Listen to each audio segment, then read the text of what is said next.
Hi friends, welcome to the my YouTube channel Lakshya defence career. दोस्तों, आज हमें इस वीडियो पर Indian Air Force group X and Y के जो सिलेक्शन प्रोसीजर है उसके बारे में डिटेल से डिस्कस करेंगे। आप वीडियो पर नए आए हुए तो माय चैनल को जो लक्ष्य डिफेंस करियर को सब्सक्राइब कीजिए और जो वीडियो को अच्छा लगा तो लाइक कीजिए एंड शेयर कीजिए। Let's start. दोस्तों, आपको पता है कि इंडियन एयरफोर्स हर साल 2 बार अपना जो एयरमैन का वैकेंसी रिलीज करता है। एक जून जुलाई में और एक दिसंबर या जनवरी मंथ में रिलीज करता है।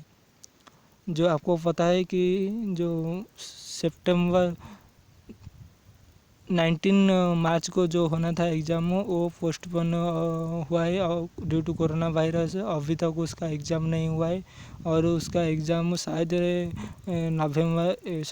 सितंबर में ज़रूर हो सकता है, क्योंकि जो एनडीए उसका भी एग्ज़ाम अप्रैल 2020 में होना था लेकिन अभी तक नहीं हुआ है और उसका एग्ज़ाम डेट 6 सितंबर को होना है और उन्होंने एडमिट कार्ड रिलीज़ कर चुके हैं अभी।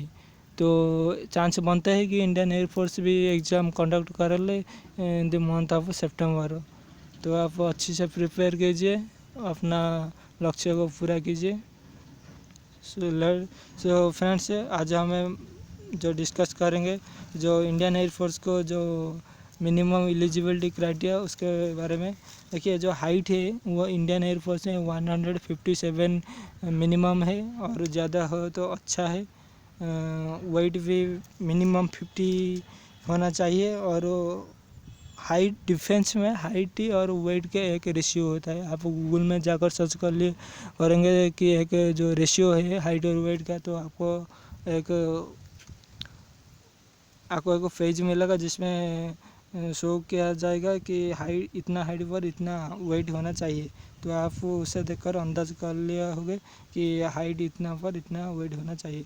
और अगर बात करेंगे एज लिमिट पर, तो इंडियन एयरफोर्स में ग्रुप एक्स एंड वाई के लिए आप 17 ईयर से लेकर 21 ईयर के बीच में होना आवश्यक है।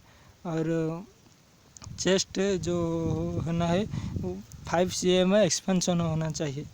बात करूँगा तो एजुकेशनल क्वालिफिकेशन के बारे में, तो ग्रुप एक्स के लिए 10+2 में 50% एग्रीगेट होना चाहिए और इंग्लिश में कंपलसरी 50% होना चाहिए। अगर आपके टोटली 50% एग्रीगेट है लेकिन इंग्लिश में 50% नहीं है तो आप इंडियन एयरफोर्स को अप्लाई नहीं कर सकते। बात करूँ वाई ग्रुप के लिए, तो यहाँ पर भी 10+2 में 50% होना चाहिए और इंग्लिश में भी 50% होना चाहिए। और वाई ग्रुप के लिए डिप्लोमा स्टूडेंट भी अप्लाई कर सकते हैं। तो अब हम बात करेंगे जो Indian Air Force X and Y group के जो सिलेक्शन प्रोसीजर बारे में।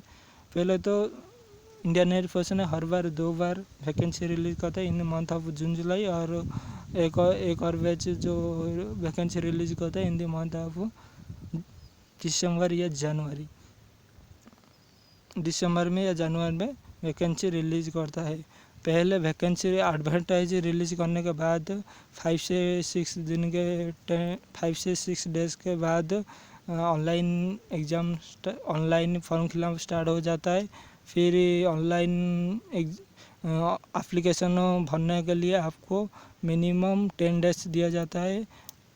जो last date of online date भरने से 2 मंथ लगभग आपको दिया जाता है प्रिपरेशन के लिए। आपको एग्ज़ाम भी 2 मंथ के बाद ही होता है। एग्ज़ाम होने के पहले 1 वीक पहले आपको एडमिट कार्ड भेजा दिया जाता है। आपका लॉगिन करके वो CASB साइट पर आपको मिलेगा एडमिट कार्ड। आप एग्ज़ाम देने के जाएंगे। एग्ज़ाम में जो शॉर्ट लिस्ट किया जाएगा एक्स ग्रुप वाई ग्रुप के लिए, जो कैंडिडेट सिलेक्टेड हो गए शॉर्ट लिस्टिंग हो गए उसे PFT के लिए और फेज़ 2 के लिए एडमिट कार्ड भेजा दिया जाता है। जो इंडियन एयरफोर्स में जो फेज़ 2 होता है वो 3 फेज़ में कंप्लीट होता है। एक PFT होता है, उसके बाद एडेप्टेबिलिटी टेस्ट होता है, उसके बाद एडेप्टेबिलिटी टेस्ट 2 होता है, उसके बाद मेडिकल होता है। जो फिजिकल होता है उसमें 160 160 लगभग 1600 मीटरों की रेस होता है। वो आपको 6 मिनट 30 सेकंड दिया जाता है। उस पर उसके अंदर आपको कंप्लीट करना होता है और 20 सिटअप और 10 पुशअप करना पड़ता है। उसके बाद एडेप्टेबिलिटी टेस्ट और एडेप्टेबिलिटी टेस्ट 2 होता है। एडेप्टेबिलिटी टेस्ट 2 में जो जीडी ग्रुप डिस्कशन होता है वो ज़्यादा इम्पोर्टेंट है। उसमें से ज़्यादा बंदा निकल दिया जाता है, तो आप उसके में हल्के में मत लिए, अच्छी से प्रिपेयर कीजिए जीडी के लिए। जीडी में क्या होता है कि एक आपको टॉपिक दिया जाता है, उसके बारे में थोड़ा सा वो बताना होगा। और प्रॉब्लम होता है कि जो इंडियन एयरफोर्स का ऑफिसर हो आपके सामने बोलना पड़ेगा, उनके सामने आपको बोलना पड़ेगा। तो आप अच्छे से प्रिपेयर कीजिए।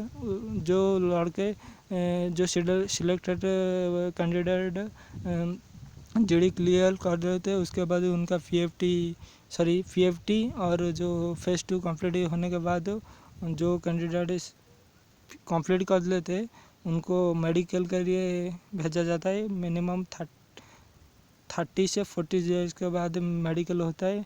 जो मेडिकल में क्वालिफाई कर लेता है तो उन्हें पीएसएल के वेट करने के लिए कहा जाता है, और जो नहीं कर पाया उसे रेफ़र किया जाता है। फिर सब के मेडिकल कंप्लीट होने के बाद पीएसएल आता है।